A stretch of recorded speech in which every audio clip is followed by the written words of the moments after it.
Bonjour à tous et bienvenue dans le podcast Hors Jeu Capital, 94e numéro aujourd'hui pour revenir sur toute l'actualité du Paris Saint-Germain. Comme d'habitude, vous connaissez la chanson et l'actualité aujourd'hui, c'est évidemment de revenir sur le match de la victoire contre Dijon pour la 27e journée de Ligue 1, la victoire 4-0 samedi au stade Gaston Gérard. On va revenir dessus avec l'équipe et on parlera aussi des joueurs qui ont marqué des points qui ne sont pas souvent titularisés, du jeune Édouard Michu qui est rentré et on évoquera évidemment le déplacement à Bordeaux mercredi pour la 28e journée de Ligue 1. Mais avant de parler de tout ça, il me faut des gens compétents pour parler de tous ces sujets. Et je vais vous les présenter. Vous allez voir, vous le voyez bien à la présentation, il y en a un qui fait son retour avec nous avec grand plaisir. D'ailleurs, je vais commencer par lui. C'est Cédric Lucas qui est avec nous, qui fait le grand plaisir d'être avec nous. Vous l'avez déjà vu évidemment plein de fois dans le podcast. Salut Cédric, et on est très très content que tu refasses un podcast avec nous. Merci beaucoup, je suis content de vous retrouver, de remplacer Mousse. Merci Mousse d'être parti à Nantes. Voilà, donc faut préciser, tu remplaces Mousse qui est dans les cartons, voilà, qui déménage à Nantes. Et donc Cédric, tu me fais le plaisir de revenir avec nous pour parler du PSG. Voilà, ça nous fait très plaisir. Et également avec nous autour de la table, Nicolas Puravo. Comment vas-tu, Nico? Salut Hugo, ça va bien, bon petit week-end, il fait beau, tout va bien. Le doudou en place derrière toi. Il est là, moi on le réclame souvent donc il est là, je montre qu'il va bien. Voilà. Et Yacine Amnet pour terminer la bande. Ça va Yass? Salut à tous, ouais, ça va bien, merci. Comment a été ton week-end footballistique? Moyen, franchement, les matchs, c'est quand même compliqué, mais par exemple, il y avait un énorme Chelsea-Manchester digne de, je sais pas, un match de Coupe de France du 4 janvier. Sous la neige, la grêle, la pluie, la boue. Je sais pas ce qu'il y avait, mais c'était nul. C'était très très compliqué. Je crois qu'en première période, c'était le taux de tir le plus faible depuis le début du championnat, je crois. Ouais, J'ai ouais. le stade qui est sorti. Enfin, c'était assez assez abominable comme match et pourtant voilà, de belles équipes. Et c'est vrai que cette année, quand même, on prend pas beaucoup de plaisir devant les matchs. Ouais. Heureusement qu'il y a la Ligue des Champions un peu pour nous mettre notre dose d'adrénaline et de foot parce que le championnat, c'est quand même très compliqué. On va donc commencer le podcast et revenir sur cette victoire du Paris Saint-Germain. 4-0 contre Dijon. C'était samedi pour la 27e journée de Ligue 1. Un but de Moise Kean, son 11e but en Ligue 1 sur 17 tirs cadrés, stat intéressante. Et un doublé d'Mbappé pour le 2 et 3-0. Mbappé qui est meilleur buteur du championnat avec 18 réalisations. Et Danilo Pereira qui est venu ajouter sa pierre à l'édifice avec le 4e but sur un corner de Draxler. Bon, Cédric, tu avais annoncé sur Twitter un but et une passe D de Thilo Kehrer. Ouais. Il a obtenu un péno avec sa frappe éclatée qui a fait main sur le Dijonais. Et puis il est à l'avant-dernière passe quand même sur le 2e but d'Mbappé. Ah ouais, je trouve ça pas mal, hein, franchement, j'avais annoncé. Quand il frappe sur le péno, je me suis dit, ça y est, c'est bon, ça va rentrer dans la lucarne. Enfin, la lucarne, bien haute. On est d'accord, heureusement qu'il y a la main quand même du Dijonais devant. Quand même, parce que sinon, ça part à 30 mètres. C'est un enfer. C'est un enfer. Je pense que c'est la même frappe que c'était Nkunku sur penalty. Hein. On avait cherché le ballon. Voilà, c'est la même, sauf que heureusement qu'il y a la main du défenseur, mais je suis pas loin hein, quand même, parce que bon, ça fait une passe décisive, et il fait quand même l'avant-dernière passe sur l'autre but, donc bon, une belle perf quand même. T'étais pas loin. Les incidences au classement, puisque comme le Paris Saint-Germain a gagné, mais que ces deux adversaires directs, Lille et Lyon, qui étaient devant eux avant le début de cette 27e journée, ont lâché des points. Lille a fait match nul contre Strasbourg, un but partout hier, et Lyon, dans l'Olympico hier contre Marseille, a aussi fait match nul, un partout. Donc les incidences au classement, Lille est toujours leader avec 59 points, mais le PSG est monté à 2e place avec 57 points, Lyon est descendu 3e avec 56 points, et même Monaco menace de revenir sur Lyon, enfin même sur les 3 premiers avec 55 points, eux qui ont gagné contre Brest en début d'après-midi hier. Yacine, dans la course au titre, on va pas dire que ça commence à jouer, etc., que ça bascule, parce qu'on avait dit ça la dernière fois, et puis Paris a perdu contre Monaco, donc rien n'est joué évidemment, mais c'est une lutte acharnée, ça fait du bien de voir ça en Ligue 1. Ça va évidemment se jouer sur les confrontations directes pour toi, je le rappelle. Le 21 mars prochain, il y aura Lyon-PSG, trêve internationale entre-temps, et puis le 4 avril, PSG-Lille, donc 2 rencontres très très importantes. C'est surtout que, alors il y a un mois et demi sur Europe 1, ils ont dit que le Lyon était champion. Je crois que c'est ça, Nico, si je me trompe pas. Depuis, alors, il y a 15 jours, on a dit Paris a fait la bonne affaire. La semaine dernière, on a dit Paris a fait la mauvaise affaire. Cette semaine, Paris a refait la bonne affaire. Donc ça va être comme ça, je crois, un peu toutes les semaines, parce que ce championnat, il est un peu fou. Et bon, c'est partout pareil, à part une ou deux équipes comme Manchester City qui enchaînent. Mais partout, on voit que tout le monde peut battre tout le monde, prendre des points à tout le monde. Maintenant, ce qui est bien, c'est qu'effectivement, tu as repris 2 points ce week-end et qu'il y a les 2 confrontations directes qui se rapprochent. bon, si tu restes. Nous, on avait dit de toute façon depuis plusieurs semaines, quelque part, ça va se jouer là. Parce qu'après ces deux confrontations, il va rester 7 matchs, je crois, un truc comme ça. Et bah oui, ça va se jouer là, parce qu'en plus, ça arrive très vite là. Donc, en fait, le truc avec Paris, c'est que, on en reparlera après, mais c'est par exemple le match à Bordeaux. Voilà. Mais de toute façon, même si tu perdais des points, enfin, tu vas pas être à 10 points dans 3 journées. Donc, de toute façon, oui, ça va se jouer. T'as dit quoi, le 10 avril? Un truc comme ça, c'est ça. Non, le 21 mars pour Lyon Ouais. PSG et le 4 avril Ouais, PSG. bah, le 4 avril au soir, je pense qu'on saura si réellement on est toujours dans la course au titre ou pas. Ouais, parce que c'est vrai que Cédric, en fait, toutes les équipes ont lâché des points devant. En parlant du PSG qui a eu du mal à revenir, mais qui a lâché des points, qui a perdu contre Lorient, qui a perdu contre Monaco. Lille, pareil, qui, sur ses derniers matchs, a une victoire sur les 5 derniers matchs, hein. Ils ont gagné contre Lorient 4-1, mais ils avaient perdu leur double confrontation contre l'Ajax. Ils avaient fait nul contre Brest. Hier encore un nul contre un partout contre Strasbourg. D'ailleurs, Christophe Galtier était très, très énervé à la fin du match, hein. J'ai même pris une petite déclaration avant de te lancer, Cédric. Ouais, il était très très énervé au micro de Canal. Il a dit: il faut être heureux du point qu'on prend parce que c'est un miracle. On a été à la fois mou et scolaire dans le jeu, avec un gros manque de caractère et de détermination. C'est ce que je retiens du match. J'ai été déçu par certains de mes joueurs. Ces équipes-là ont identifié notre jeu avec des blocs bas, Brest, Angers et Strasbourg qui ont pris des points contre eux. Mais si on ne veut pas aller à la bagarre sur un plan offensif, on va faire jouer les autres. C'est vrai que voilà. Juste, Oui. juste Oui. Galtier, il fait pas de langue de bois. Il parle Non. football et il dit ce qu'il a à Ouais, dire, hein. Franchement, ça fait, toujours. ça fait du bien quand même. Mais ouais, c'est vrai. Voilà, c'est vrai que même les autres équipes devant, ça tâtonne aussi un peu, quoi. Bah en fait, oui et non. C'est-à-dire qu'à chaque fois, chaque semaine, on dit, bon bah comme disait Yas, Paris a fait la bonne affaire, finalement non, finalement c'est Lyon, puis c'est Lille. Il n'y a qu'une équipe dont on ne parle pas, c'est Monaco. Et Monaco, chaque semaine, c'est eux qui font la bonne affaire. C'est eux qui remontent. Et ils sont sur une série de matchs assez incroyables. Et attention à Monaco. Parce qu'on dit Lille, on parle de Lyon, Lyon champion, et puis après Lille, puis après Paris. Mais au final, ceux qui font toutes les bonnes affaires depuis quelques semaines, c'est Monaco. Mm. Nico, toi, de qui il faut se méfier pour toi? C'est Lyon, Lille ou Monaco dans la course au titre là, pour la fin du sprint? Alors, dans la course au titre, le seul adversaire du PSG, c'est le PSG, en l'occurrence, depuis ce week-end. Et je suis très sérieux, on a repris la main. Je Donc, savais, je sais pas pourquoi j'étais sûr que tu allais dire ça. Je le connais quand non, ils mais sont voix, j'étais sûr. c'est important de le dire, ils ont repris la main ce week-end. Tu étais à 4 points, tu n'avais plus ton destin en main. Le PSG, voilà, avec 2 longueurs de retard, si tu gagnes tes 11 derniers matchs, tu es champion quoi qu'il arrive. Donc déjà, au moins, déjà, ça c'est une bonne chose de faite. Après, il y a un aspect qui va énormément jouer, on n'en parle pas beaucoup, c'est la pression aussi. C'est que tu vois qu'une équipe comme Lille, il commence à sentir que bah, le titre il est plus très loin et que bah, tu es attendu, que tu as une obligation de résultat, que tu es chassé et que c'est difficile. Les Lyonnais, c'est plus étonnant parce que je les voyais effectivement dans une bonne position, mais paradoxalement, le fait de jouer qu'un match par semaine, ça a l'air de leur faire plus de mal que de bien, parce que je trouve qu'ils ont un gros problème physique en cours de match, que ça plonge à chaque fois et du mal à l'expliquer. Et Nico, excuse-moi de te couper, j'ai pas entendu. Tu as dit Garcia, ça leur fait du mal chaque semaine, c'est ça? ouais, c'est Ah, ça. pardon. C'est ça, j'allais le dire après, oui. Non, mais tu vois, c'est des aspects difficiles. Après, oui, je suis d'accord avec Cédric, Monaco, on en parle moins. C'est le banc de touche le plus fourni actuellement. Parce que quand tu vois qu'ils arrivent à faire rentrer sur le match d'hier, c'est juste hallucinant. Et c'est effectivement une équipe qui est en pleine confiance, mais qui est aussi dans la meilleure position actuellement, puisqu'ils sont dans le rôle entre guillemets du chasseur. Ils se mettent pas trop de pression, ils refusent de parler de titre. Le jour où ils vont revenir premier ou deuxième, ce sera plus la même non plus. Et comment est-ce qu'ils vont gérer la pression?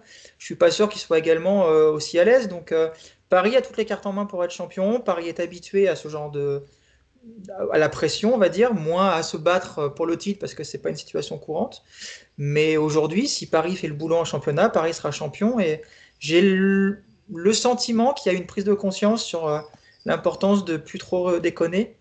Et je vais être optimiste et donc je vais te dire que c'est le seul adversaire du PSG, c'est Paris. D'accord. Yacine, ouais, Cédric, tu voulais Ouais, intervenir. c'est un truc. Moi, je vous pose une autre question en parallèle. Est-ce que c'est pas un mal pour un bien pour nous de se battre en championnat pour la Ligue des Champions?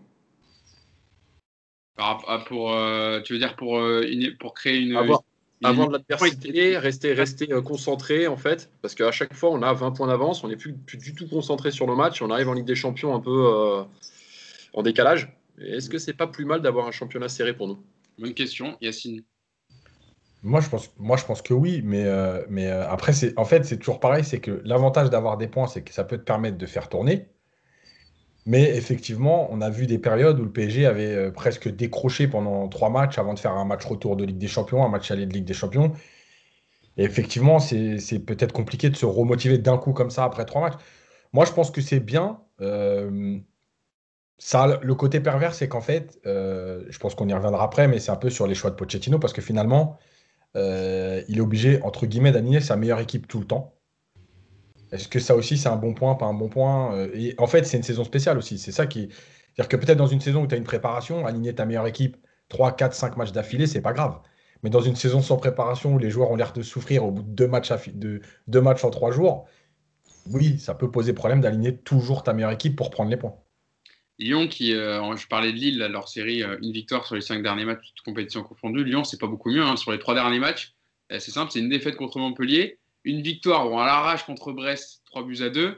Ils gagnent 3-0 à la mi-temps, ils ont failli se faire rejoindre à la fin. Et un nul contre Marseille hier soir. Donc eux aussi, ils commencent un peu à avoir une dynamique qui se casse. Ben, juste parce que Garcia, il est un peu dans cette optique-là, c'est-à-dire qu'il ne fait pas du tout tourner, il a un banc de touche quand même qui tient la route. Ah Quand ouais. tu as du Guimaraes, du Cacré, du Slimani, ça tient la route, mais il rentre jamais parce qu'en fait, il est tellement aussi, lui, à se dire on est dans la course, je peux pas perdre 2 points, mon équipe est tournée, pourquoi je vais la changer maintenant, etc. Bon, en plus, comme il a un très très gros problème de lecture des matchs, moi, c'est au-dessus de ça, mais donc, il aligne la même équipe. Et ce que Nico disait, c'est vrai. C'est-à-dire que Lyon plonge en cours de match parce qu'en fait, les mêmes joueurs ont tout le temps joué depuis le début de saison. Et Ouais. l'équipe, elle bouge pas. Non, mais en plus, on va pas parler du Oui, match oui. d'hier, mais hier, ils doivent faire rentrer Maxence Cacré plus tôt, ils doivent faire rentrer même Slimani devant. Enfin, on voit bien Voilà. qu'à ça marchait pas, Toko Ekambi non plus. Donc, c'est vrai Après, tant mieux. Hein, qu'il se trompe encore 2, 3 fois, ce sera très bien. non, c'est pas pour nous, pas nous plaire. Mais, c'est vrai que vu le match, l'effectif qu'ils ont, ils ont un match à jouer par semaine. C'est quand même, enfin, eux, ils devraient être limite premiers déjà Clair. depuis longtemps. Parce que Lille maintenant, d'un côté, n'a plus la Ligue des Champions à jouer. Voilà, a été éliminé par la Ligue Europa, pardon, a Ouais. été éliminé par l'Ajax. Par Jacques, ça. Après, c'est aussi un petit peu, c'est un petit peu la lecture qu'on fait aussi du championnat cette année, c'est se dire que Lyon, Lille, voire Monaco font des super parcours. La vérité, c'est peut-être aussi que le PSG fait un très mauvais championnat et que malgré tout, tu es à 2 points de la tête. Donc en fait, on a peut-être un peu trop la tendance à survendre Lille et Lyon notamment. Alors, c'est des bonnes équipes, hein, il y a de bonnes choses, mais ils font pas non plus des parcours monstrueux parce que en C'est ayant vrai que perdu c'est 6 faible. fois, tu es au contact. Donc voilà, t'as pas une équipe comme City qui écrase tout. C'est sûr que si tu avais un Lyon en mode City actuellement, bah, le championnat il serait déjà plié, hein, on aurait lâché. Sauf que là, voilà, avec 6 défaites, tu es en bonne position pour aller récupérer le titre. Donc il faut pas survendre le parcours des autres, même si c'est des parcours intéressants, mais c'est surtout lié quand même aux contre-performances récurrentes du PSG. En tout cas, une course haletante au titre nous attend pour la fin de saison. C'est pas pour nous déplaire. Passons à notre match quand même. Voilà, on a parlé de la course au titre, on a parlé d'autres adversaires, mais revenons sur ce Dijon PSG de samedi, victoire 4-0 du Paris Saint-Germain. Une compo, Cédric, avec évidemment plusieurs blessés. Neymar n'est toujours pas là, Di Maria non plus. Bernat poursuit sa reprise, devrait être bientôt disponible. Mais il y avait des joueurs qui jouent moins depuis que Pochettino est en place. Alors je rappelle le 11, il y avait Keylor Navas au goal. Thilo Kehrer, notre ami Thilo Kehrer à droite, Marquinhos Kimpembe, bon, ça bouge pas. Abdou Diallo à gauche qui faisait son retour, qui avait pratiquement pas joué avec Pochettino. Danilo Herrera en milieu, un milieu à 3 devant Rafinha, Draxler, Mbappé, et puis devant en pointe Moeskin. Donc le PSG a plutôt déroulé, a été plutôt tranquille. L'important c'était de gagner pour rester collé aux deux autres de devant au classement, mais c'est vrai qu'il y a des joueurs qui ont marqué des points sur ce match. Ouais, enfin, marquer des points. Alors, déjà, on va parler vite fait de l'adversité. Il n'y en avait pas. Donc, il faut quand même relativiser le match qu'on a fait par rapport à ça. On est quand même face à une équipe de Dijon qui est catastrophique. Enfin, vraiment, j'ai rarement vu une équipe aussi faible. Après, Rafinha, oui, moi, ça me fait plaisir de le voir parce que pour moi, c'est le pendant de Verratti quand Verratti est absent. Donc, c'est bien de le voir jouer. On se posait tous la question justement de Pochettino, pourquoi il ne fait pas jouer Rafinha. Il a expliqué, parce qu'il était apparemment hors de forme, reprise après le Covid, etc. Bon, bref, donc je pense qu'il a marqué des points et ça, c'est une bonne chose. Pour le reste, Diallo a fait son match. Alors oui, Je vois qu'il y a ton chat qui veut venir sur la caméra.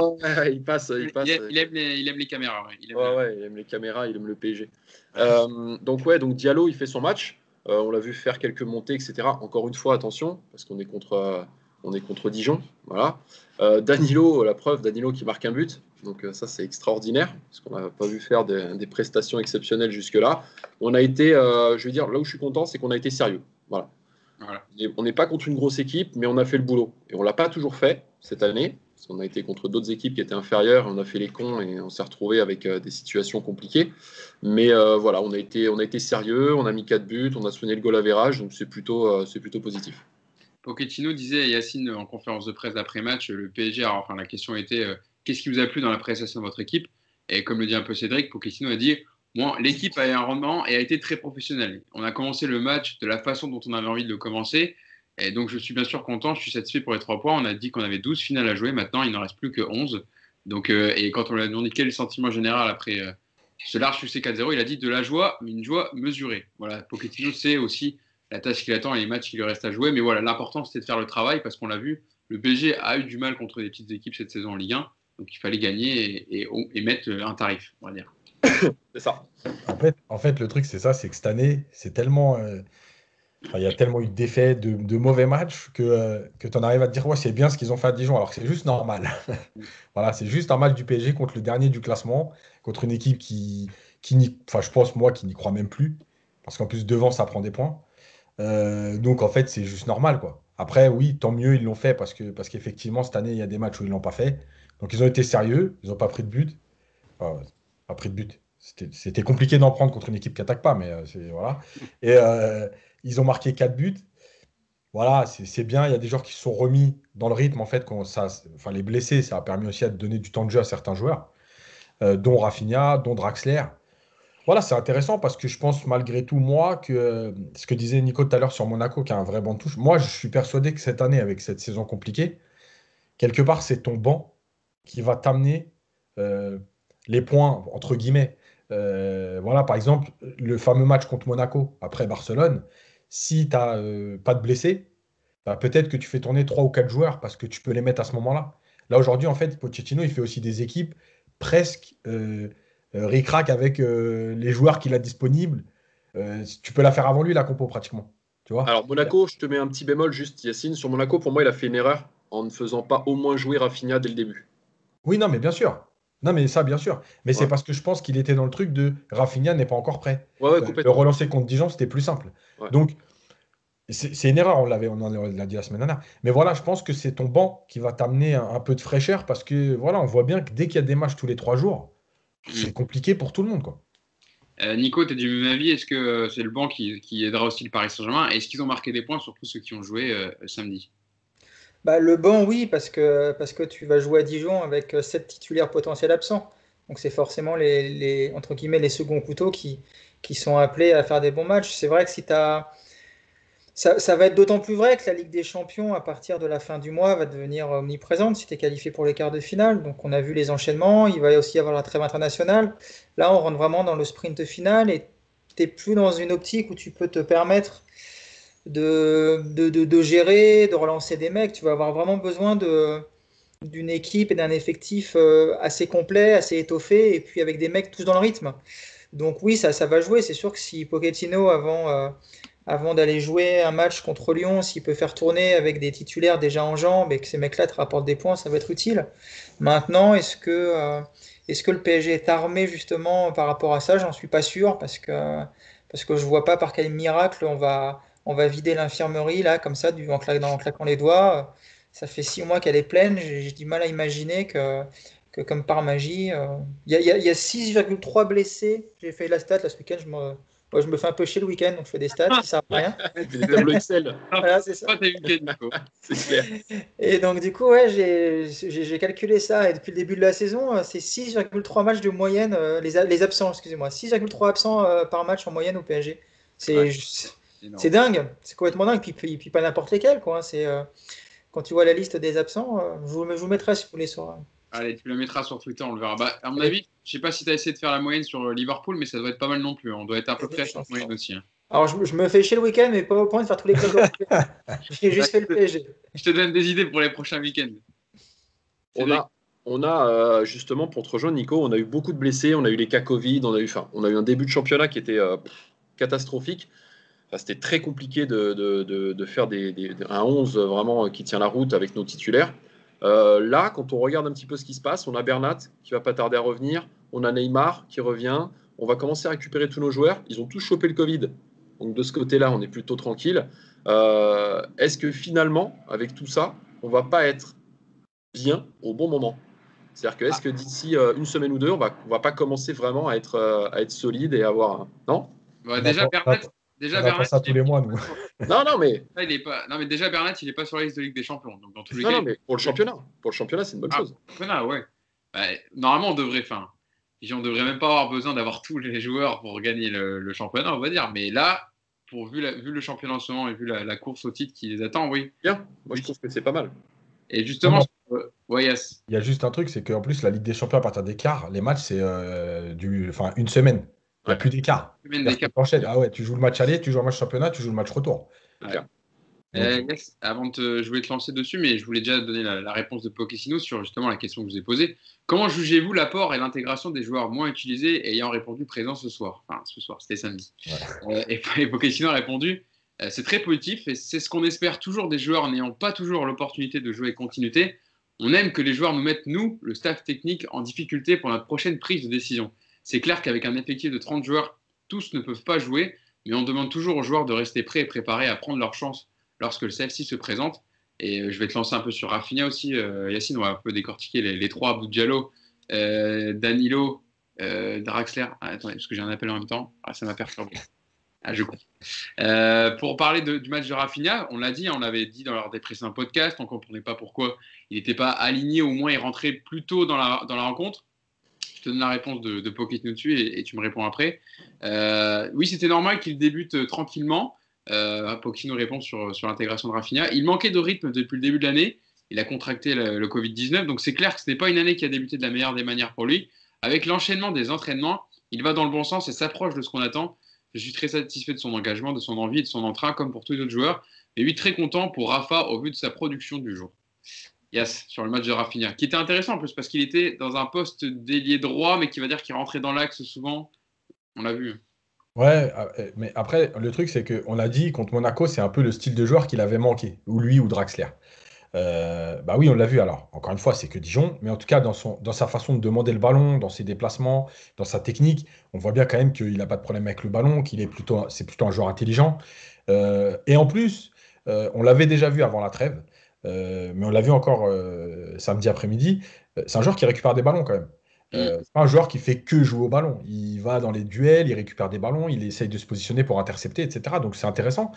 Oui, c'est une alternative très crédible à Verratti quand il n'est pas là. Voire mieux, c'est-à-dire que les faire jouer les deux ensemble, pourquoi pas. Après, peut-être pas dans tous les matchs, mais en tout cas dans certains matchs, je pense que c'est beaucoup mieux. Après, c'est toujours pareil en fait. Où est la limite entre les joueurs sont professionnels et ils doivent rester concernés, concentrés pour être opérationnels quand on fait appel à eux, entre eux et l'autre côté, quel est le rôle du coach dans justement montrer aux joueurs que tu comptes quand même sur eux, que tu vas faire appel à eux et que tu leur donnes aussi du temps de jeu quand il faut. Voilà, c'est toujours la limite. Moi, je pense que c'est un peu des deux. Ça veut dire que le joueur, il doit, quoi qu'il arrive, professionnellement, parce qu'il est payé pour ça, et très bien payé, être concentré, être concerné, faire les entraînements à fond et se dire, bah, si je dois rentrer 15 minutes, 20 minutes, bah, il faut que je donne tout. Effectivement, je rejoins Pochettino sur le fait que le joueur doit mettre le doute dans la tête de l'entraîneur. C'est-à-dire que si je rentre 20 minutes et que je monte des choses, bah oui, effectivement, à un moment donné, le coach il va se dire, attends, peut-être que lui peut m'apporter plus longtemps, peut-être qu'il peut démarrer, peut-être que voilà. Après, c'est toujours la limite entre ça et ne pas surjouer non plus, de ne pas vouloir montrer que tu sais tout faire. Il y avait, parenthèse, l'entraîneur de hand, Claude Onesta, il y avait une vidéo qui tournait sur YouTube où justement il expliquait aux remplaçants, quand vous rentrez, n'essayez pas de me montrer que vous êtes les meilleurs du monde, parce que y a des titulaires, ils sont au-dessus de vous, vous êtes là pour leur apporter quelque chose. Voilà. Bon, alors, dans le foot, c'est un peu spécial, parce que le hand, tu peux faire des changements tout le temps, donc c'est pas pareil. Mais malgré tout, il y a ça, ce truc-là de dire, ok, je rentre pour apporter à l'équipe, si je peux me montrer en plus, c'est mieux. Voilà. Et le rôle de Pochettino, qui malgré tout, on l'avait dit, pourtant au début, il avait fait des changements coaching autour de la 60e et tout. Depuis, il est quand même plus dans du coaching à la 80e, 85e, 86e. Ouais. Donc, Bah, voilà comment tu expliques à un joueur qui doit rester concerné quand tu le fais rentrer à la 87e, quoi. Après, ouais, vas-y, Cédric. Non, après, est-ce que c'est pas aussi parce qu'on a eu, encore une fois, plein de blessés. Regarde, là, on a eu encore les derniers cas Covid, on a Pembele, tout ça qui revient, mais ils sont à court de forme. Donc, est-ce qu'il n'a pas aussi une problématique aussi avec son banc, quoi? Il n'a pas eu tout le monde, donc c'est compliqué de faire rentrer des joueurs un peu plus tôt. Je sais pas. C'est une question que je me pose. Alors après, on parlera des jeunes ensuite sur la possibilité de faire jouer, mais restons sur les joueurs qui ont apporté Nico. Par exemple, il y avait aussi Abdou Diallo qui était titularisé latéral gauche, qui a été plutôt intéressant. J'attendais. Alors, je ne vais pas me fâcher puisqu'on a eu des avis contraires avec Yacine sur un groupe WhatsApp, donc je ne vous dévoilerai pas les coulisses. Je ne suis pas d'accord sur le match de Abdou Diallo. Alors évidemment, une fois qu'on a dit que c'était Dijon et qu'ils sont 20e, ok. Mais sur ce qu'il apporte en tant qu'arrière gauche, depuis que Bernat n'est pas là, Nico, tu pourras me parler aussi du match de Rafinha, parce que je t'ai lancé sur Abdou Diallo, mais tu pourras englober les deux. Mais pour toi, est-ce qu'il a fait un bon match, Abdou Diallo? Passeur décisif sur le premier but du match sur Keane. Ouais, il a fait un bon match. Bah, non, mais même Yacine va dire qu'il a fait un bon match. Mais il va aussi te dire qu'il a fait un match normal. Mais... Il va dire un match correct. Correct. Il a pas... Non, il a fait un bon match parce qu'il a été. Je vais le convaincre, Yacine, tu vas voir. Il fait un bon match pour plusieurs choses. D'abord, déjà, il fait une passe décisive. Et ça, je suis désolé, mais déjà, dans ton match, ça le bonifie. Après, il fait un bon match parce qu'il est disponible. Parce que techniquement, je trouve qu'il a été plutôt intéressant dans ses enchaînements.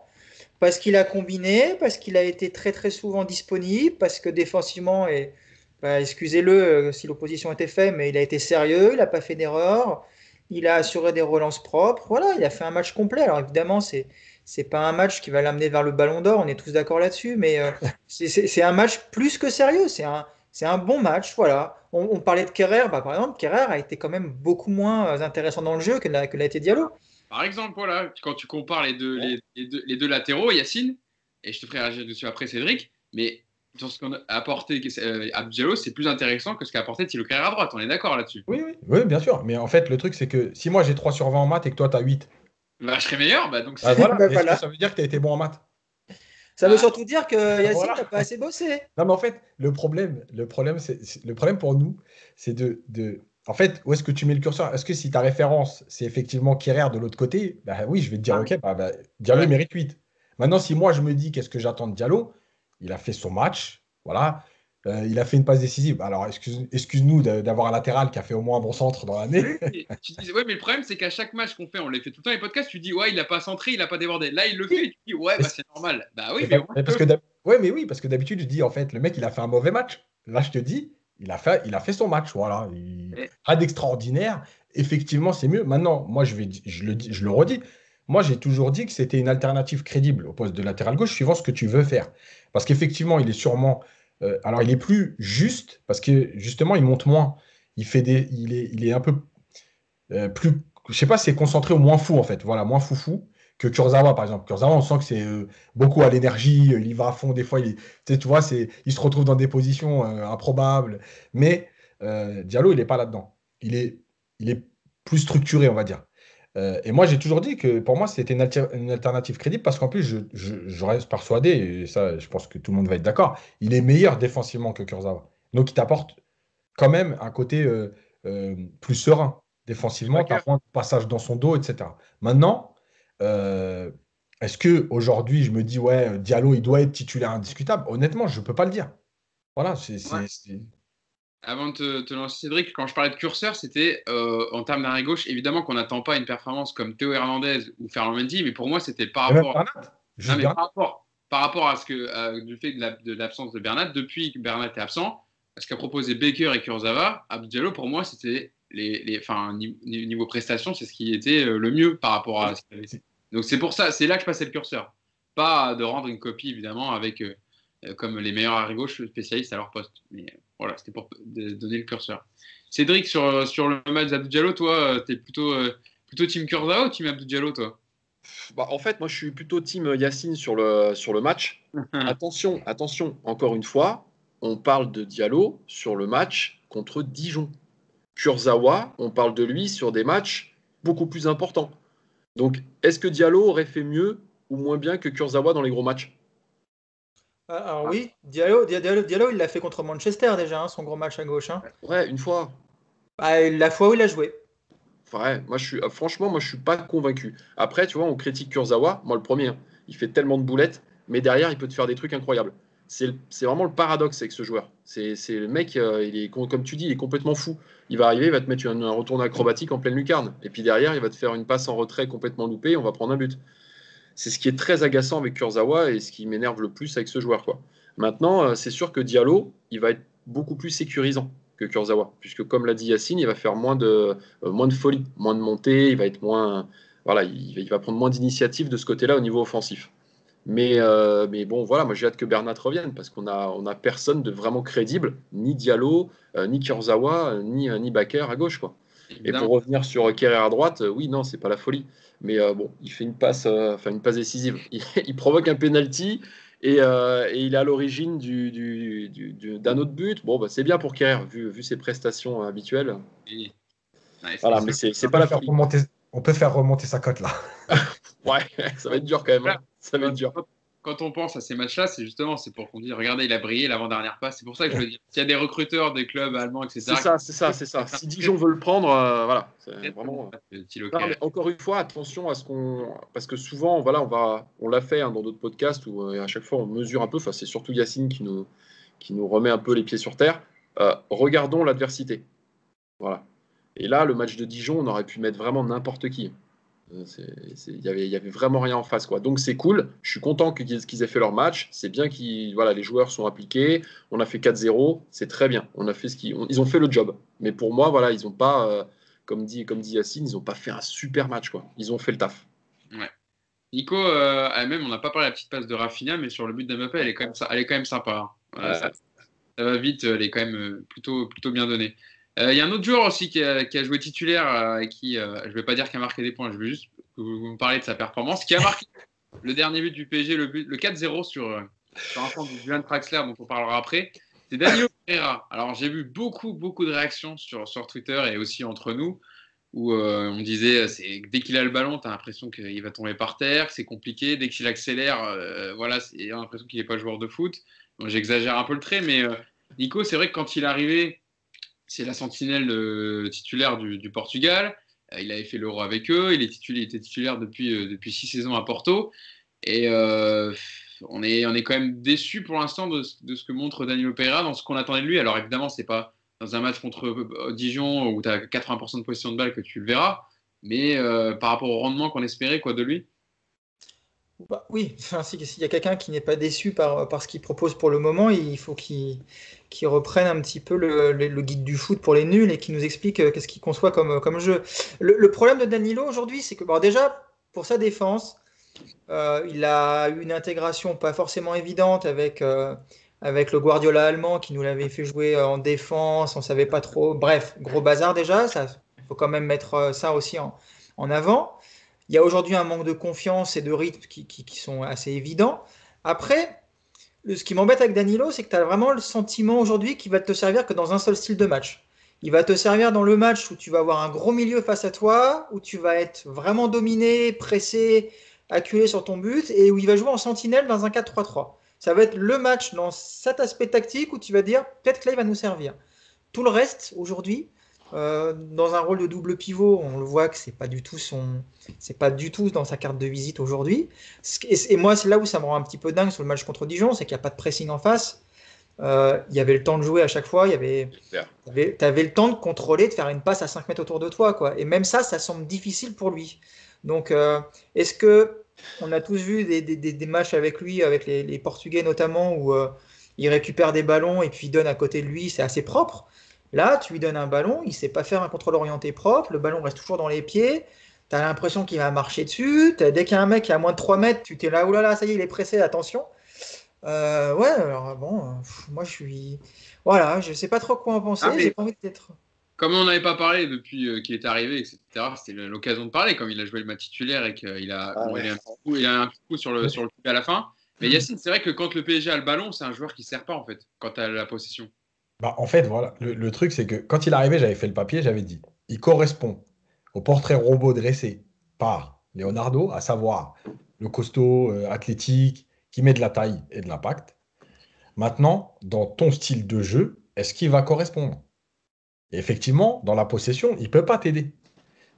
Parce que c'est un joueur qui est, entre guillemets, je veux pas que ce soit mal pris, mais qui est très basique. C'est-à-dire qu'il connaît son travail dans cette pointe basse, il défend, il coupe les attaques, et comme l'a dit Nico, il donne à côté de lui aux joueurs qui vont relancer. C'est pour ça que déjà, lui, c'est typiquement le genre de joueur qui sera, quoi qu'il arrive, meilleur dans un bloc plus bas et meilleur avec Verratti et Rafinha.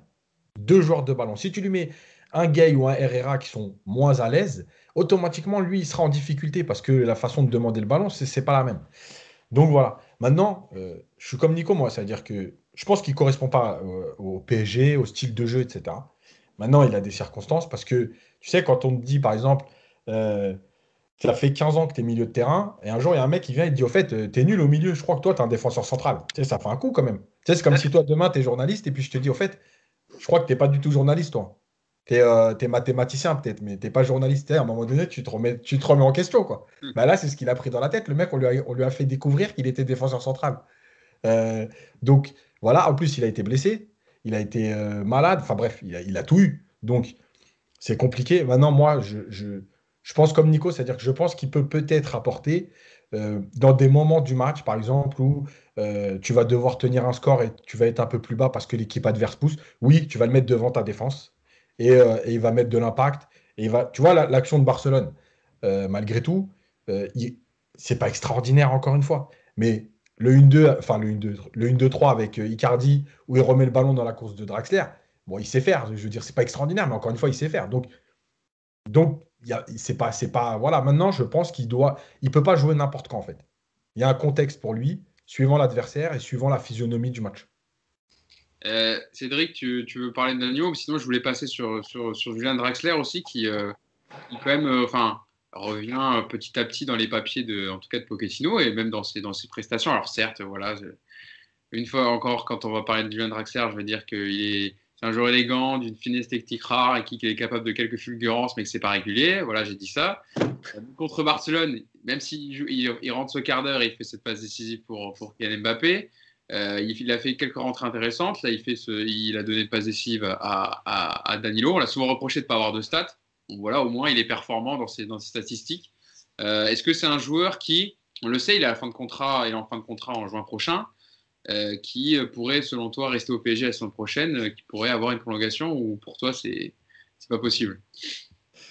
Bah alors pour Danilo, vite fait, non, bah, moi je rejoins Yacine et Nico, hein. Après, techniquement, c'est dramatique, hein. Enfin, franchement, sur des contrôles et tout, oh là là, c'est un calvaire. Donc c'est compliqué de voir ça. Vraiment, c'est compliqué. Et même physiquement, enfin, c'est un rock, hein. Tu le vois parfois se faire bouger, tu dis, mais mec, qu'est-ce qui t'arrive, quoi? Donc bon, on va voir un peu dans les prochaines semaines, mais pour l'instant, je suis assez dubitatif. Draxler, c'est toujours pareil. Le mec, tu sens qu'il a du ballon. Tu sens qu'il a un potentiel de dingue. Il peut te faire des fulgurances, il peut te faire des matchs de temps en temps de ouf, mais il est nonchalant. Dans sa tête, tu as l'impression que c'est vraiment c'est à l'arrache, quoi. C'est ouais, là j'ai envie, là j'ai pas envie. Et c'est ça en fait Draxler depuis qu'on l'a. Tu as envie vraiment de l'attraper, de le secouer et de lui dire mec, tu as un potentiel de dingue, tu peux vraiment être un joueur incroyable, bouge ton cul, quoi. Et voilà, et du coup, non, c'est l'éternel problème avec Draxler. Donc, non, pour moi, il faut pas le prolonger. Non, non, c'est bon, c'est la fin de l'aventure. En plus, il a un salaire mirobolant. Donc, non, non, faut pas le prolonger. 620 000 euros bruts par mois. Ouais, non. Tu peux pas. Pour le mec qui reste tout le temps sur le banc et puis qui fait des bouts de match, c'est pas possible.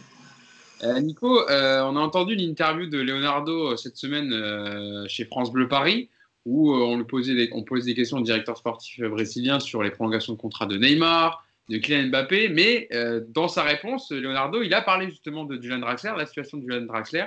Le directeur sportif a dit: Draxler est en fin de contrat, on va voir la situation. Il a eu moins d'opportunités, mais il est important dans le club. On va voir comment ça va se finir, sa situation. On rappelle, hein, il est libre depuis le 1er janvier, donc il pourrait s'engager. Il ne s'est pas encore engagé avec un autre club, donc pour le moment, il n'est pas parti. Il a 27 ans, il sera libre l'été prochain. Et dans le contexte aussi difficile de la pandémie, est-ce que ça serait pas un peu bête de le lâcher sans avoir touché d'argent dessus, ou pour toi, vu le salaire, etc., le rendement, bon, c'est pas plus mal qu'il parte en fin de contrat? C'est un dossier qui n'est pas évident, Draxler. Le souci de Draxler, c'est que tu l'as un peu perdu quand tu as signé Neymar et Mbappé en même temps, parce que tu l'as rétrogradé dans ta hiérarchie et qu'il n'a pas démontré le caractère du mec qui veut essayer de bouleverser, parce qu'il sait que de toute façon les dés sont un peu pipés par rapport à ça. Après, moi je suis pas certain qu'il s'en aille à la fin de la saison. D'abord parce que son salaire actuel, il le trouvera nulle part ailleurs, évidemment. Donc ça veut dire que tu vas pouvoir discuter sur des bases plus basses avec lui et que c'est un jeu, enfin, il est encore jeune, c'est un vrai talent, quoi qu'on en dise. Moi, je serais pas surpris qu'on essaie de le garder en lui proposant un nouveau contrat moins bien payé forcément et qu'il accepte parce qu'on connaît Draxler, il sait que la soupe elle est bonne à Paris, qu'elle sera pas forcément aussi bonne ailleurs et que il peut avoir un rôle. En tout cas, j'ai l'impression que c'est le genre de joueur que Pochettino il aime bien. Parce que, comme le dit Cédric, c'est un joueur qui a vraiment du ballon, qui est élégant, qui a un potentiel monstre. Maintenant, c'est vrai qu'il y a ce problème de régularité, il y a ce problème d'implication également. Mais s'il adhère au projet de Pochettino et que le club lui propose quelque chose d'intéressant, moi je serais pas surpris et même je serais même plutôt content qu'il reste au PSG parce que moi je l'aime bien ce joueur malgré tout. Yacine, il est arrivé en janvier 2017, Draxler, contre près de 36 millions d'euros de Wolfsburg. Est-ce que toi, tu le garderais pour justement compléter cet effectif? On parle souvent des joueurs c'est important, notamment du banc du PSG, d'avoir ces joueurs qui puissent apporter quelque chose. Draxler, voilà, depuis 2017, Nico le disait, quand tu as recruté Mbappé et Neymar, clairement, tu lui as mis des bâtons dans les roues, alors qu'il avait plutôt bien commencé. Comment situer Draxler par rapport à sa position au club et avec Pochettino, l'arrivée de Pochettino? En fait, le truc, c'est que déjà, Draxler, il a un truc pour. Bon, alors, on ne va pas répéter, c'est un technicien, c'est un beau joueur et tout. Il a déjà un truc pour lui, c'est qu'il est polyvalent. Il peut jouer en 10, il peut jouer sur les côtés, il peut même jouer dans les trois du milieu. C'est pas rien quand même d'avoir un joueur qui peut occuper plusieurs postes comme ça. Et je rappelle quand même qu'il a fait des très bons matchs dans les trois du milieu, et même dans les deux, quand Paris joue en 3-4-3, ça lui est arrivé de jouer avec Verratti au milieu, et il a fait des très bons matchs, parce qu'il a aussi quand même cette capacité à courir et tout, quand il a envie, évidemment. Parce que Draxler, c'est quand même la frustration maximale. C'est-à-dire que tous les jours, tu le vois, tous les jours, tu te dis, ouais, c'est un super joueur, t'as envie. Et puis à chaque fin de match, tu te dis, ouais, mais vas-y, mais casse-toi, quoi. Voilà, t'en as marre. Je suis toujours Euh, content de le voir aligné titulaire, puis dire, ah, Draxler, c'est ouais, et à la fin, tu dis, bon, ouais, ouais, voilà. je Donc, m'attendais à rien, mais je suis quand même déçu. Voilà, c'est la fin. voilà, parce que Draxler, quand même, je rappelle, le 4-0 contre Barcelone, il est énorme, mais Draxler, même avec la sélection allemande, il a fait des matchs énormes. C'est un super joueur quand il a envie, quoi. Après, le truc, c'est que Et si on se souvent en place. 10. Hein? Souvent en 10. Ouais. Après, Maintenant, quand il joue ouais, sur les plus, ouais. côtés, Avant, il parfois, jouait il côté rechine un gauche, peu, tu vois. parce que je Ouais. pense qu'il a plus les jambes non plus pour jouer côté Ouais. gauche. Donc, après, le truc, c'est que je me mets, moi, de mon côté, si tu me dis, tu gardes Sarabia ou Draxler, moi, je suis désolé, je garde Draxler. Voilà, parce que je pense que c'est au-dessus de Sarabia. Maintenant, si je me place du côté du PSG aujourd'hui, je me dis, un joueur comme Draxler, ça vaut combien? Ça vaut une vingtaine de millions d'euros. Euh, Draxler, il connaît le club, il est déjà au club. Si tu négocies un peu un salaire à la baisse, on va dire aller autour de 5 millions par an. euh, Est-ce que le risque, il est vraiment énorme? Est-ce que. Voilà, après, c'est lui s'il a envie. Mais maintenant, tu vas aller chercher un joueur à 20, 22 millions. Déjà, aujourd'hui, tu les as pas. Donc, déjà, ça va être compliqué. Mais en plus, même si tu vas le chercher à 20 ou 22 millions, est-ce que tu as la certitude que ce joueur va faire quelque chose? Tu vois? Sarabia, on l'a vu. Sarabia, l'année dernière, les 6 premiers mois, c'est très bien. Depuis, il a quand même disparu. Donc, tu vas mettre 20 millions sur un deuxième Sarabia qui arrive pas à s'imposer parce qu'il y a aussi le contexte, il y a le jeu, il y a le coach, il y a Paris, il y a les résultats. Enfin bref. Est-ce que tu as une certitude? Non. Et c'est pour ça qu'aujourd'hui, effectivement, le contexte économique. Alors, je suis d'accord avec Nico sur le fait que il n'aura pas ce salaire ailleurs, donc tu peux l'amener à négocier. Mais en même temps, ce contexte, il t'amène aussi les joueurs un peu en position de force dans le sens où, ok, vas-y, bah moi je vais aller ailleurs. Par contre, va trouver un joueur à 25 millions, tu les as pas de toute façon. Les jeunes. Voilà, il a 27 ans. Donc, c'est là que l'ambiguïté elle va être. Mais la chance, entre guillemets, c'est que c'est pas que Paris qui est dans cette situation. C'est tous les clubs qui sont dans cette situation. Donc, c'est pas comme si tu te dis, bon, nous, on a des difficultés économiques, mais ailleurs, ils ont de l'oseille, donc ils vont pouvoir négocier mieux. Non, ailleurs, ils n'ont pas d'oseille non plus. C'est la crise partout. C'est ça. Donc, Quel club peut se permettre de proposer ce salaire à Draxler en ce moment? et voilà. Et c'est comme Di Maria. C'est-à-dire que Leonardo parle de discuter avec Di Maria. Je suis persuadé que si tu as les moyens d'une saison normale, je ne suis pas persuadé que Di Maria, tu lui proposes une prolongation à 33 ans. Mais aujourd'hui, tu te dis, OK, il a 33 ans. Qu'est-ce que je fais? Je garde Di Maria en lui faisant comprendre que peut-être qu'il jouera moins. Mais voilà. Ou est-ce que je me dis, je vais aller encore chercher un joueur à 20-25? C'est la situation, et on le voit dans plein de clubs. Regarde Ramos, hein. Même Ouais. un Sergio Ramos, il a pas encore prolongé au Real. Pour te dire dans les discussions comment c'est compliqué en ce moment. Wijnaldum. De quoi? Moi, j'ai une question, c'est à la place de. Tu parles des gens à qui on va donner 22 millions de transferts, etc. Mais dans les joueurs libres aussi, parce qu'il y a des joueurs libres chez nous, mais tu en as ailleurs. Un joueur comme Wijnaldum, le mec de Liverpool. Moi, Alors, lui, franchement, moi, je le prends largement à la place de Draxler. Hein. Non, mais il y a plein de joueurs libres là. Il y a Wijnaldum, il y a Alaba, il y a là-bas, Agüero. Ah, mais là, Tu vois, on était sur la strate de Draxler. Mais pour moi, le problème que on a, nous, avec ces joueurs libres, on peut le trouver aussi dans d'autres clubs et rapatrier des joueurs à moindre coût. ouais. Non, mais ça peut être. Après, il faut que les joueurs aient envie de venir en Ligue 1, c'est toujours le même problème. Évidemment. Voilà. Le salaire. Voilà, c'est ça. Mais après, après, tu n'as pas de transfert à payer. Donc. Ça, je suis pas sûr que la crise économique, ce soit le PSG, le club le plus en difficulté malgré tout, Non, parce que, Pas du tout. Pas du tout. parce que tu es toujours cette histoire avec le Qatar derrière. Tu as un club qui n'est pas en danger financièrement, alors même si tu as des pertes, si tu as des contraintes liées au fair play financier qui sont très compliquées à gérer, mais en termes d'avenir proche, le PSG n'est pas un club en difficulté du tout, malgré ses pertes colossales. Déjà, juste sur les pertes, on estime à Paris que c'est autour de 160. Le Real, c'est 300. Ouais. Donc Barça. déjà, Après, le Real, je crois qu'ils arrivent quand même à être bénéficiaires sur la saison de quelques millions d'euros, mais ils arrivent à être bénéficiaires. Il n'y a que eux et le Bayern Munich qui ont réussi à être Ils n'ont pas fait de dépenses de folie et tout Voilà. l'année dernière. dans la balance dépenses achats. Voilà, ils ont réussi à être. ils n'ont pas fait de transfert non plus depuis ils 2 Ils ans. pas recruté. Et puis ils ont Le Barça aussi, non, ils sont bien. ouais. Avec 1 milliard, ouais, ils sont bien. Ouais. Parlons des jeunes, Cédric. Je me tourne vers toi parce qu'on a vu un Titi jouer hier samedi. Ah, j'ai du mal. Quand on fait le podcast de jour après.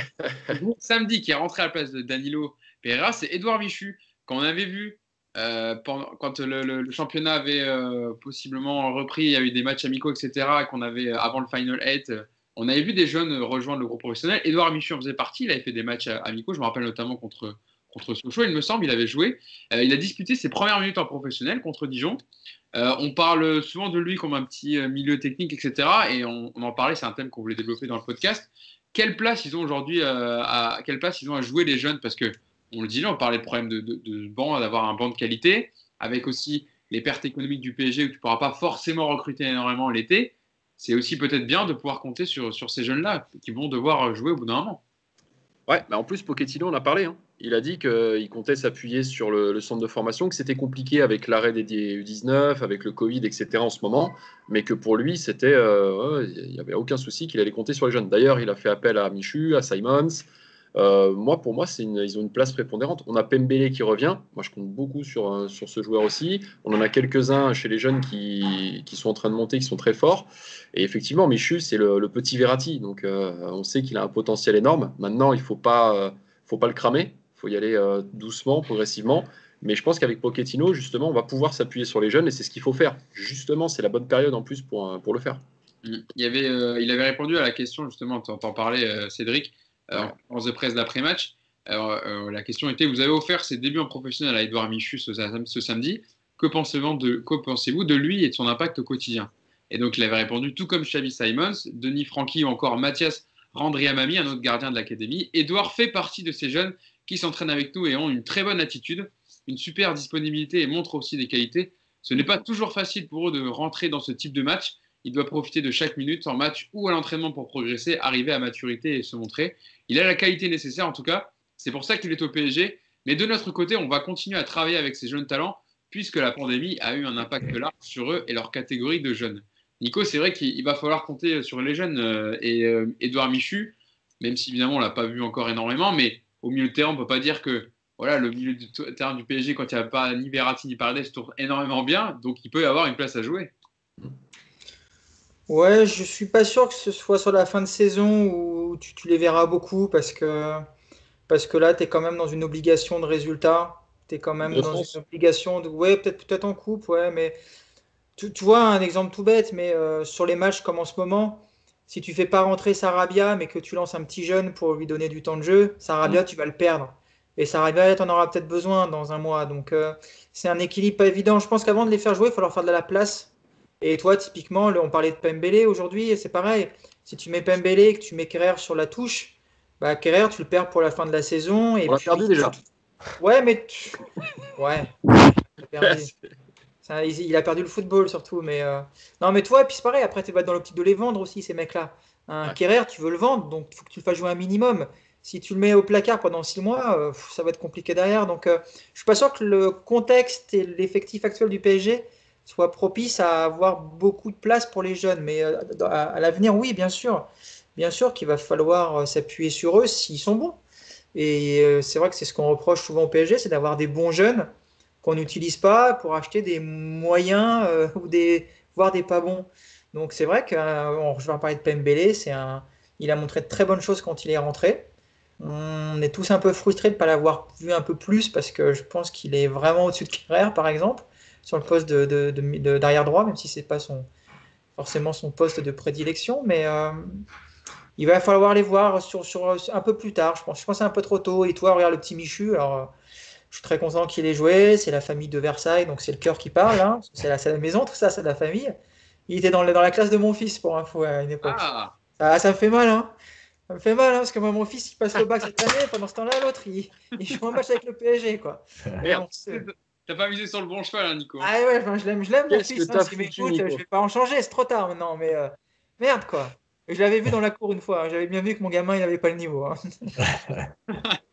Mais non, mais toi, le petit Michou, par exemple, typiquement, toi, tu peux pas le lancer n'importe comment, surtout pas en attendant trop tôt. T'as vu, il est encore gringalet. Il a un gros potentiel. Il va falloir l'intégrer doucement. Même toi, sur un match de Coupe de France, je suis pas sûr que ce soit lui rendre service. Je pense que c'est trop tôt, moi. Je pense que c'est un peu trop tôt. Yacine, il va pas être content parce que je sais que pour lui, c'est jamais trop tôt quand on est bon. Mais justement, je suis pas sûr qu'ils soient encore assez bons, ces jeunes-là. Je parle pas que de la technique. Il y a aussi le développement physique. Tu vois, hein. Aujourd'hui, Michu, il se prend un Danilo Pereira dans l'épaule à l'entraînement. Il passe 15 jours à l'hôpital. Hein, donc attention à ne pas les lancer n'importe comment, juste pour dire ils sont bons, on va les lancer. Il faut qu'ils soient prêts aussi physiquement. Et ça, c'est Pochettino qui le saura beaucoup mieux que nous. Hein, il va les voir au quotidien.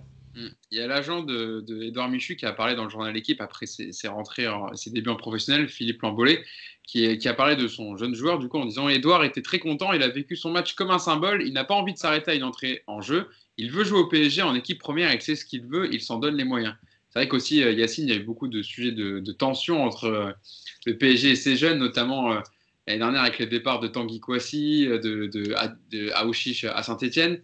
Il y a une vraie politique à mener. Enfin, on en a parlé en plus, on avait fait un podcast spécial sur le PSG et ses jeunes du centre de formation. Mais c'est vrai qu'il faut savoir toujours doser entre faire rentrer des jeunes avec en plus la situation, la crise qui peut aider peut-être à ça. Et il faut trouver le juste milieu, quoi, le bon compromis. Oui, parce qu'effectivement, je rappelle que par exemple, la première année, Tourelle a utilisé beaucoup de jeunes et qui ont eu du temps de jeu. D'ailleurs, il y en a plein qui sont partis et qui jouent ailleurs. Diaby, Nkunku Voilà. Et en fait, le truc, c'est toujours. Alors, effectivement, un jeune, tu peux pas le lancer. On l'a vu, on répète toujours la même chose, mais Mbesso, dans une équipe de remplaçants, tu le mets pas à son poste, tu le tues. Et en plus, derrière, tu lui redonnes même pas un peu de confiance en disant tu t'es raté, c'est de ma faute finalement. Non, on le voit plus. Ça, c'est compliqué. Effectivement, c'est une gestion. Alors, il y a plusieurs choses. La première, c'est que, parce que j'ai comparé ça cette semaine sur Twitter et tout, à Moussiala du Bayern. J'ai dit, il joue en Ligue des Champions à huitième de finale. Ok, on m'a dit, oui, mais il a déjà joué. Bah oui, bah, il a déjà joué parce qu'on lui a donné du temps de jeu. Il s'est pas mis tout seul sur le terrain. Ah ouais. Donc, tu peux le lancer en Ligue des Champions à un moment donné où tu es en difficulté parce que le joueur, tu l'as déjà lancé une quinzaine de matchs en Bundesliga l'année d'avant. Ça fait partie de la gestion d'un effectif par un entraîneur. La deuxième chose, c'est que quand je prends des exemples, j'ai cité Pedri, on peut rappeler Alex Arnold qui devient titulaire à Barcelone à Liverpool alors qu'il a 19 ans. Euh, Moi, je veux bien qu'on m'explique. À chaque fois, on m'écrit toujours la même chose sur Twitter. Mais tu compares à des cracks. Mais vous savez que ce n'est pas des cracks. Puisque vous ne les voyez jamais jouer. Comment vous savez que ce n'est pas des cracks? Comment vous savez que Pembele, ça ne peut pas être un super latéral puisqu'il n'enchaîne pas? Comment vous savez que... je vais exagérer. Comment vous savez que Simons, il n'a pas le niveau? Vous ne savez pas.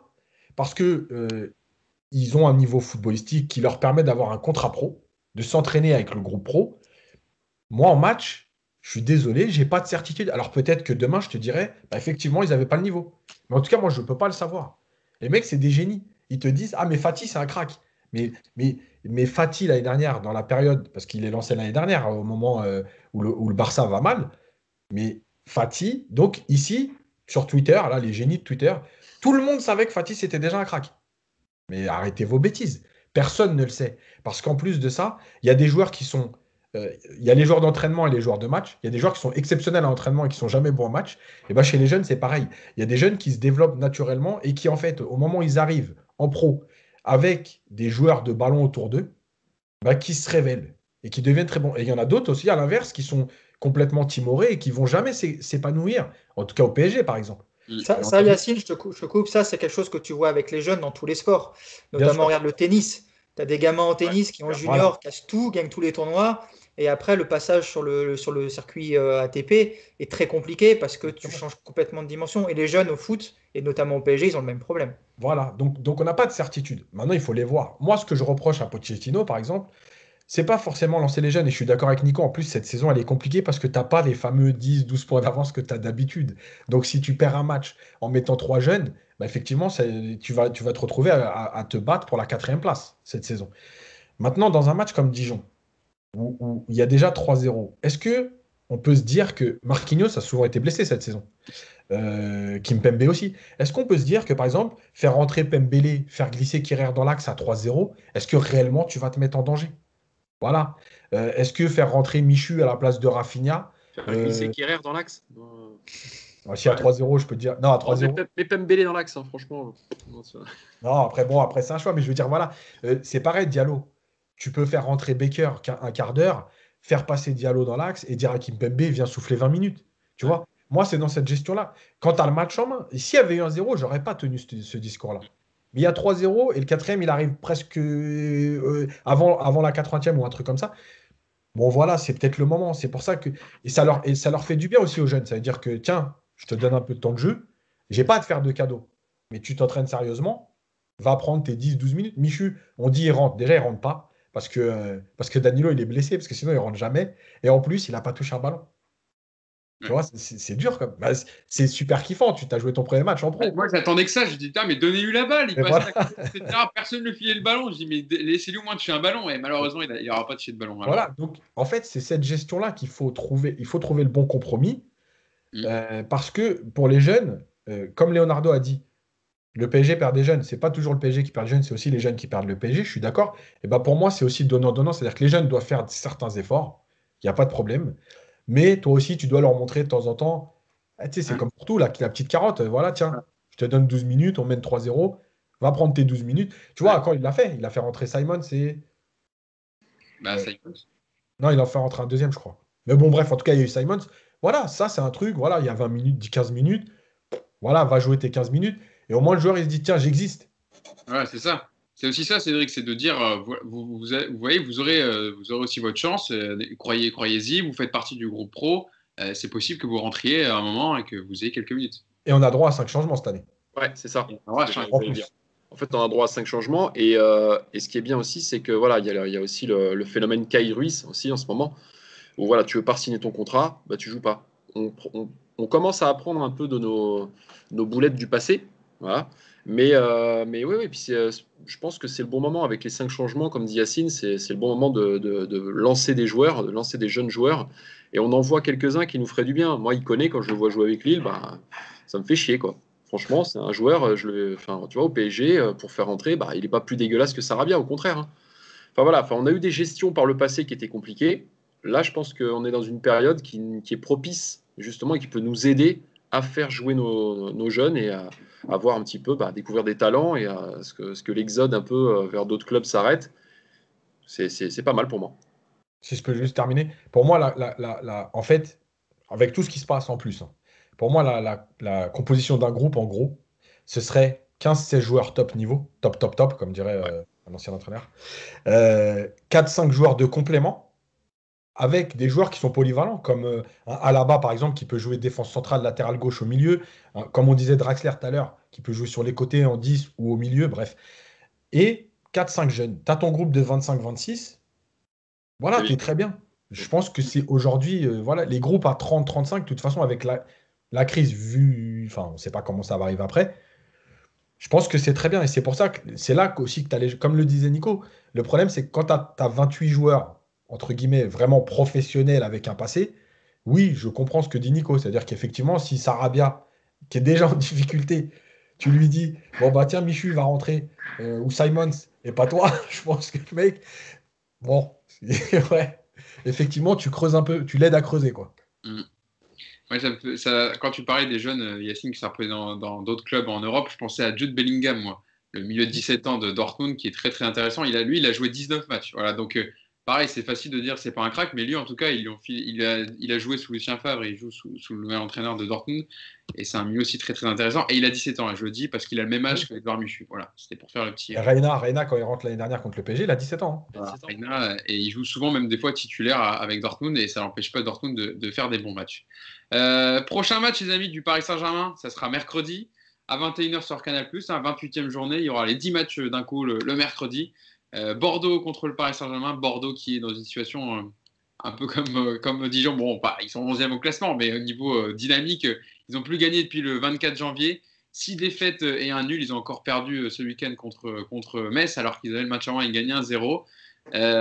Nico, sur ce match contre Bordeaux, bon, a priori, l'adversaire ne devrait pas poser trop de difficultés, mais sur le groupe, Pochettino en a parlé en conférence de presse d'après-match. On lui a posé des questions, espérez-vous récupérer Verratti, Icardi et Florenzi?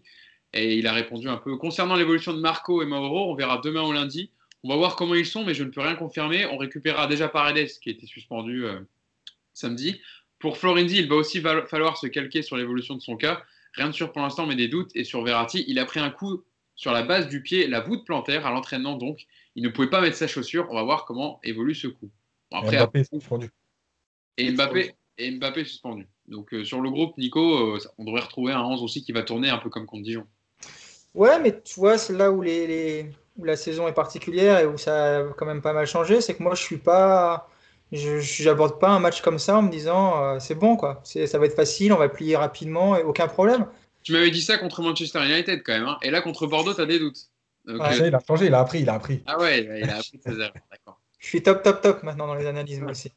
Mais non, tu vois, oui, sur le papier, encore une fois, c'est pas un match aujourd'hui où tu vas arriver en te disant, bon, allez, c'est comme à l'époque avec Zlatan ou ce genre de match-là, tu savais que de toute façon, tu allais maîtriser, tu allais plier au bout d'un moment. Bah, c'est un match où il va falloir justement, je pense, aborder comme contre Dijon, beaucoup de sérieux, mettre très vite de l'intensité. Alors effectivement, c'est une équipe malade en face. Si tu arrives à les presser, si tu arrives à faire un match sérieux, logiquement, tu ne dois pas être en danger.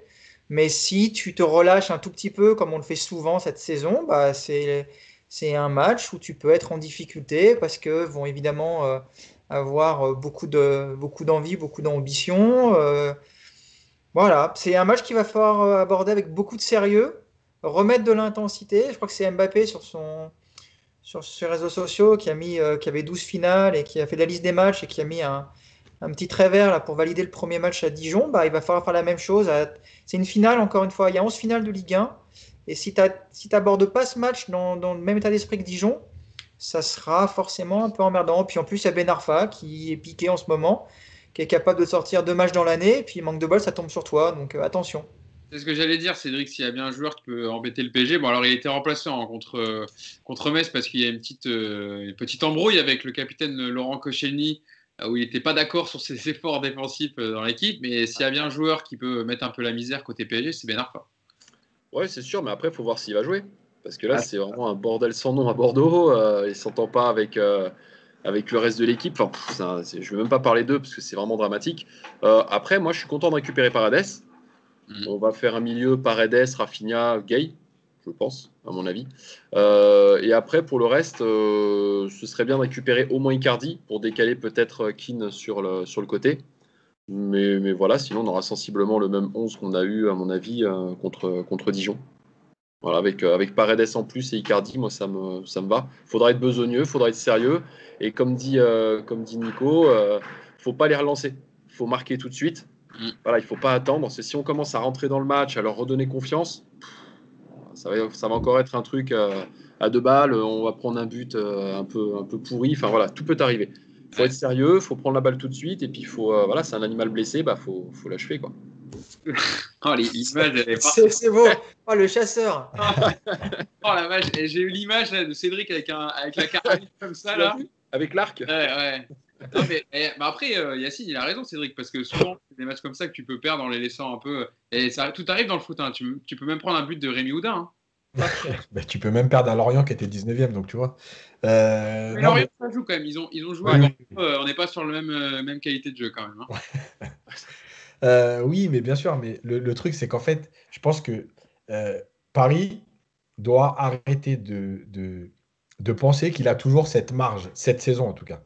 En fait, c'est ça le truc. C'est que d'habitude, ils arrivent et des matchs comme Monaco, non, mais enfin, si, mais bref, d'autres matchs, on les a vus, on les a vécus les autres saisons. Mais effectivement, comme le dit Nico, à un moment donné, moi, ça finissait par exploser en face parce que tu courais après le ballon, que devant, il y avait quand même des joueurs d'une autre qualité et que, bah ouais, à un moment donné, ça finissait et puis ça finissait à 2-3-0, voilà. On en a vu plein des matchs comme ça, mais tu les gagnais. Cette saison, non. Donc en fait, il faut que tu arrêtes d'imaginer que ta marge te permet de gagner tous ces petits matchs. Euh, et je pense, par exemple, le match de Lorient, il est très significatif. C'est-à-dire que je suis persuadé que si tu ne te dis pas on a cette marge-là, tu fais pas le match que tu fais à Lorient. Et tu te dis, ouais, Lorient 19e, ouais, c'est bon. De toute façon, à un moment donné, ça va passer juste sur le talent. Donc l'autre, il fait son cinéma, l'autre, il part tout seul, l'autre, il essaie de jouer. Et puis à un moment donné, bah, tu te fais piéger et puis tu perds un match que tu dois jamais perdre. Donc, oui, il y a ça. La deuxième chose, c'est que on a un peu les rois dans l'histoire du PSG pour relancer un peu ce genre d'équipe. C'est notre spécialité. Ça, c'est comme on disait la dernière fois, on est quand même le seul club en Europe à ne pas dire on est qualifié alors que tu as gagné 4-1 à l'extérieur. Donc, ça, c'est. Bon, Ah, et ben, nous, voilà, voilà, comme Nico qui apprend sur ses pronos, nous aussi on apprend nos erreurs. voilà. On se plaint pas, Ouais. voilà. Nous, c'est notre spécialité. Bordeaux, ils n'ont pas gagné depuis un mois. C'est la guerre. Les mecs, ils s'allument dans les médias. Et là, tu vas là-bas. Et tu te dis, bon, ah, c'est bon, ils sont dans le trou. Il n'y a plus rien qui va. Gasset, il maîtrise plus rien. Ben Arfa, il joue même plus. Et là, tu vas aller là-bas, tu vas prendre une tarte et tu vas pas comprendre. Donc voilà, ouais, je pense que c'est ce match-là qu'il faut gérer. Et moi aussi, je suis d'accord avec ce que dit Cédric, c'est-à-dire, ouais, c'est le genre de match où faut attaquer d'entrée, il faut pas attendre que le match il se déroule. Voilà, faut leur faire mal tout de suite parce qu'effectivement, je pense qu'ils sont dans le trou et si tu leur fais mal d'entrée, c'est voilà. Ouais. Après, il y a maintenant aussi, malgré tout, cette gestion. Alors, des blessés, Verratti, s'il peut pas mettre sa chaussure dimanche, honnêtement, moi, je vois pas comment il peut la mettre mercredi. Ouais, parce que quand c'est un coup comme ça, même sur la voûte plantaire, Ouais. ça fait mal quand même. Il faut laisser dégonfler, etc. Voilà. Tu peux jouer, 3 jours après. Donc, pour moi, mercredi, c'est pas possible. Et en fait, tu as là l'enchaînement des matchs finalement parce que tu as un match de coupe ce week-end. Ouais, Coupe de Donc, France. mercredi, Bordeaux, à Ah, oui. Brest, voilà. Et après, tu as le match retour de Ligue des Champions. Et quoi qu'on en dise, l'entraîneur, quand il prépare son équipe, il est obligé de penser à cet enchaînement de matchs. Où sont tes priorités? Donc, déjà, tu as le championnat. Est-ce que la Coupe de France cette année, c'est réellement une priorité ou pas? Est-ce qu'il faut mettre ta meilleure équipe à 3 jours de Barcelone? Est-ce que. Voilà, et il y a tout ça à gérer en même temps que ces fameux points à reprendre à Lille. Alors, si Lille et Lyon pouvaient avoir la bonne idée de perdre des points mercredi, on est preneur aussi. Hein. Justement, j'allais dire, l'Olympique Lyonnais recevra Rennes, qui vient de se séparer de son entraîneur. Enfin, Julien Stéphan a présenté sa démission et n'est plus l'entraîneur du Stade Rennais, donc ça va pas fort à Rennes en ce moment. Donc voilà, Lyon, enfin, voilà, je vais pas dire que ça devrait aller, mais Rennes n'est pas dans une situation. Oh, si, ils vont gagner tranquille. Hein. Ouais, on verra. Monaco se déplace à Strasbourg et Lille reçoit Marseille. Donc voilà pour le programme de la 28e. Marseille peuvent rendre la première place au PSG en 3 jours. Ah, ils ont fait un beau cadeau hier à Marseille, hein, parce qu'après l'ouverture du score, on disait bon, ça va être compliqué. Et puis il y a eu le penalty de Milik, et voilà, 2 points lâchés par l'Olympique Lyonnais. Voilà pour ça peut être l'Olympique de Marseille qui fait un peu le juge et qui nous donne le titre. Qui fait le sale boulot, moi j'ai envie de dire. Voilà, Avec Payet invité lors de la remise du trophée pour le PSG. C'est lui qui va remettre le trophée. Par contre, heureusement que c'est pas les 2 dernières journées parce que je suis pas persuadé qu'ils auraient fait le match. Ah bah non, c'est sûr. Ça c'est sûr.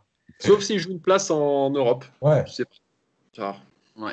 Bon, en tout cas, on verra ça mercredi, donc au prochain rendez-vous du podcast jeudi pour débriefer le match, et donc le prochain match du PSG, mercredi 21h sur Canal+. Bordeaux-PSG pour la 28e journée de Ligue 1, le PSG qui est deuxième au classement. Oui, Cédric. Tiens, on a oublié un joueur, je pensais à Dortmund, Moukoko, 16 ans. Ouais. Moukoko, qui est attaquant là-bas et qui a fait plusieurs entrées et qui a même été aligné titulaire. Et lui aussi, c'est de la veine de crack, donc il faudra le suivre aussi en même temps. À Dortmund, c'est la spécialité quand même. Ils sont quand même. Voilà, ça ne les dérange pas de mettre des joueurs contre des grosses équipes en Bundesliga. Même en Ligue des Champions, on l'avait vu avec Reina d'ailleurs contre PSG. C'est vrai que Moukoko, il faut noter son nom quand même parce que 16 ans, ce qu'il fait, c'est quand même intéressant. Très intéressant.